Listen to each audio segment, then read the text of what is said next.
Hi folks, today we're going to learn about solving equations with variables on both sides.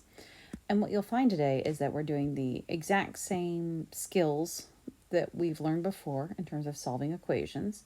It's just that when you have a variable appearing in multiple places in an equation, then there is a possibility that the equation will have no solution, or there's a possibility that the equation may have infinite solutions. And that's what we're going to learn how to handle today. First, the math of it, and then recognizing those special situations where there are no solutions or infinite solutions. So let's look at this example here. We have an a on this side of an equation and an a on this side of the equation. And so when you approach a problem that has variable terms on both sides of the equation or in multiple places, the idea is to collect all the variable terms on one side of the equation.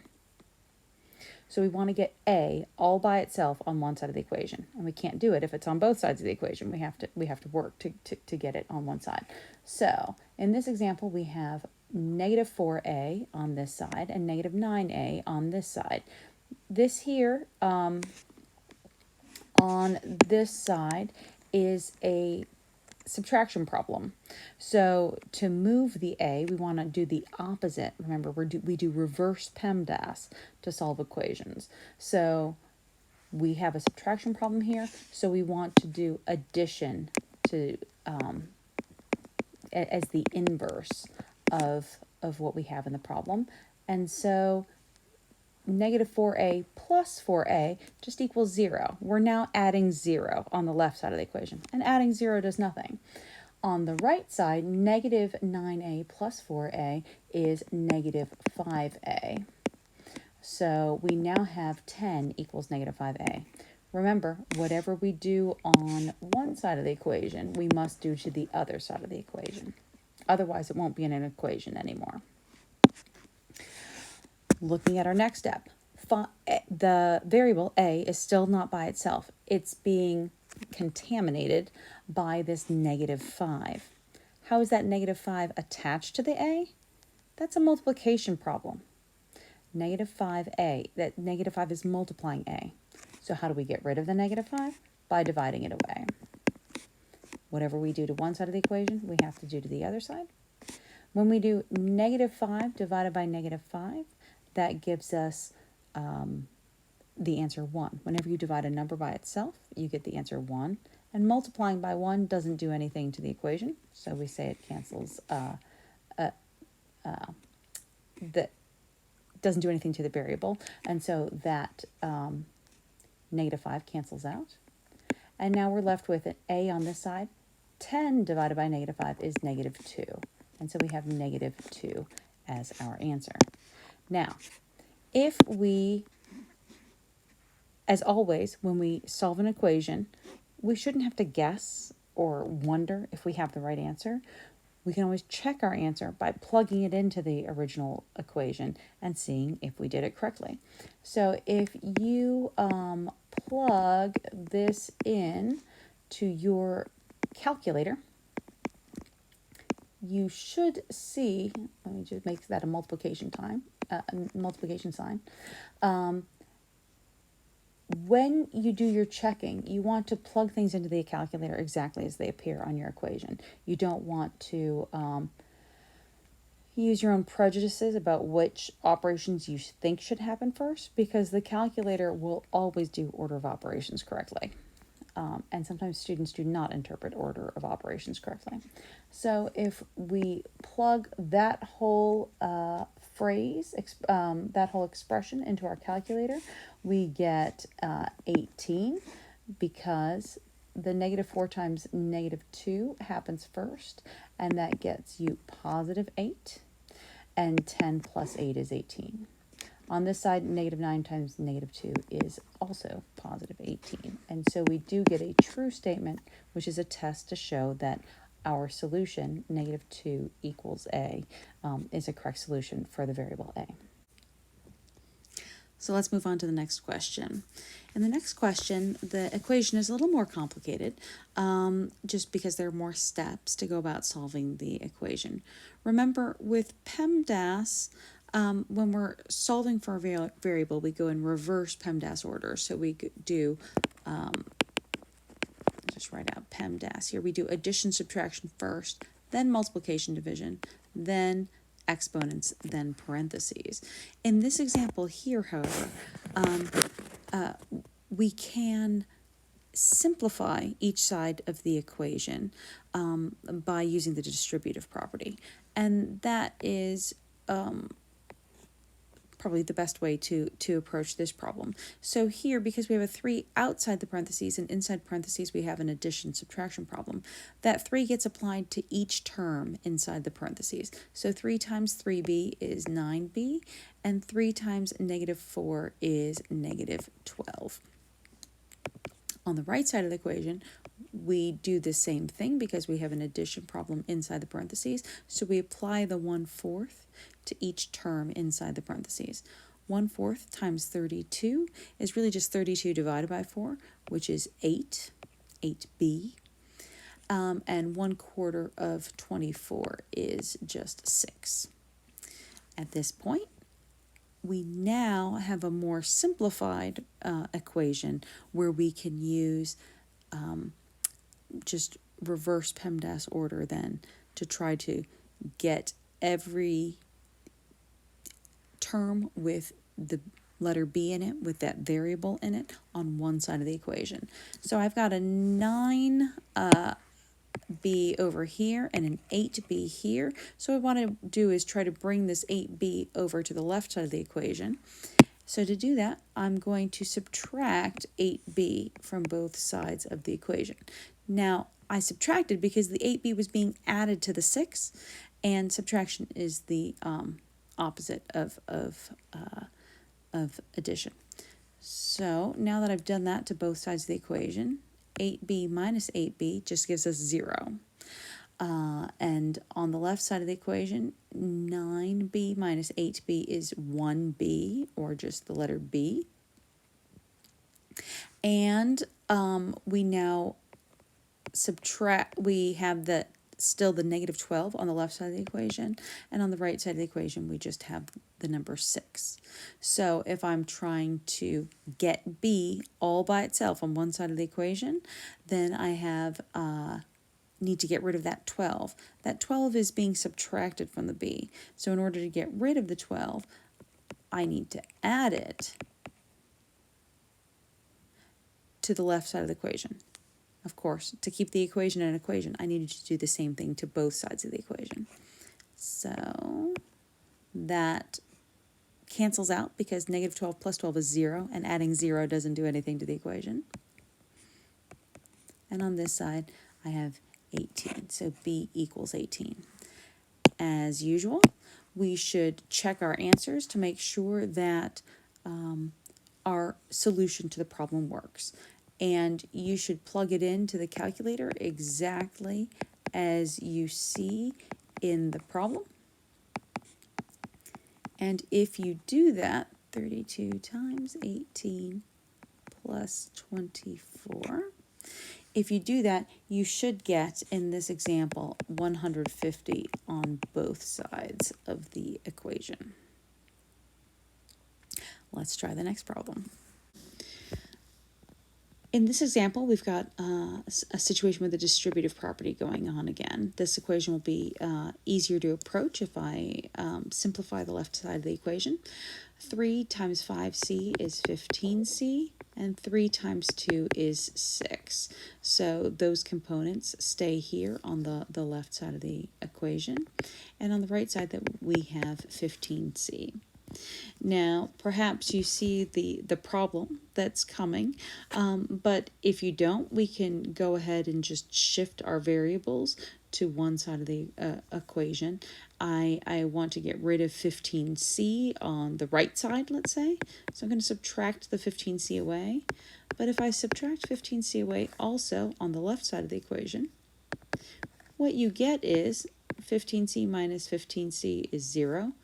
15c minus 15c is 0. And I end up with 6 equals 0. This is an untrue statement. Okay. If you ever get an equation that is never true, like 6 equals 0, that means that the equation has no solutions. So this is a situation that sometimes arises when you have more, when the variable appears more than once in an equation, as you can end up with a situation where there is no solution to the equation. And so that's how you would answer the question. You would just say that there are no solutions to that equation. On the other hand, so let me just highlight that up here in our notes. If you ever get an equation that is never true, like 6 equals 0, the equation has no solution. We're going to see, as you can tell from this bullet point here, that it's also possible to get an equation that's always true, like -2 equals -2. And in that case, the equation would have infinite solutions. So let's look at an example that does that now. So the last problem here, we have -2 times 4d. Again, we have the distributive property here on the left side of the equation. So we're going to go ahead and multiply that out. -2 times 4d is -8d. -2 times 1 is -2. And we just bring down what we have on the right-hand side, -8d minus 2. Now, it's possible that you already have spotted the problem here, but if we try to combine our like terms, if we get rid of the 8d on the left side of the equation by adding 8d, but then we have to do the same thing to both sides of the equation, what we get is that -2 equals -2. This is a statement that is always true. Always true. And because of this, the solution to this problem, to this equation, is any value of d. Any value of d works for this equation. So all real numbers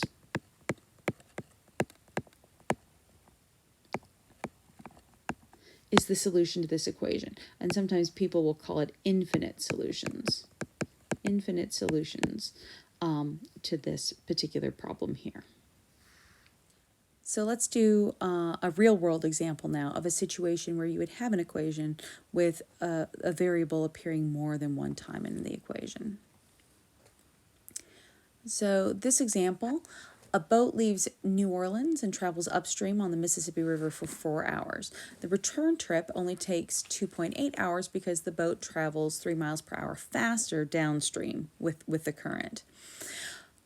What speed did the boat travel upstream? How many miles did the boat travel upstream?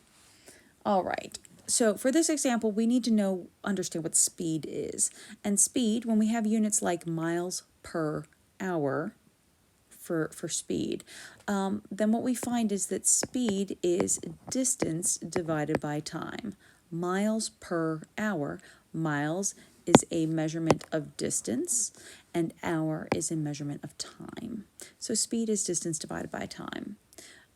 Another way of expressing this, which is more useful to us in this problem, is distance is speed times time. You can calculate how far you've gone if you know your speed and you know how long you've traveled. So in this problem here, we know that whatever distance we travel upstream is going to equal our distance traveled downstream, because we're traveling the same distance in both directions, like going from Memphis to St. Louis and then back from St. Louis down to Memphis. It's the same distance in both directions. We now need to put this into terms that we are actually dealt with in the problem. And so we're told about speed and we're told about time. So we want to rewrite this in terms of speed and time. So our speed going upstream times our time it took to go upstream is going to equal our speed going downstream times our time going downstream. Let's fill in the values that we know. We know that our time going upstream is 4 hours. We don't know our speed. That's what we're trying to figure out. So we'll leave that as the letter S. So S times 4 gives us the distance that we've traveled upstream. Now let's look at downstream travel. I know that my time traveling downstream takes 2.8 hours, so I know that value there. But I don't know my speed. And I don't want to create a totally new variable for my downstream speed, because when you have one equation, you can only solve for one variable at a time per equation. So I don't want to create a totally new variable because then I won't be able to solve the equation.